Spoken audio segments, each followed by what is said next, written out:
Oversteer is what can happen to a vehicle as it tightens its turning radius, sending its rear end sliding to the outside of the turn.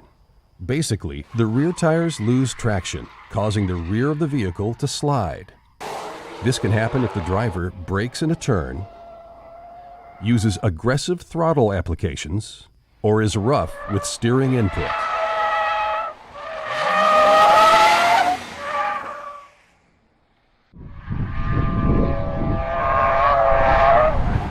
Understeer occurs under certain conditions when the front tires lose traction, resulting in the vehicle traveling in a straight line and resisting steering input. This can occur if the driver uses hard acceleration on a slippery surface, hard acceleration on a dry surface at high speed while traveling through a curve, or abrupt throttle applications.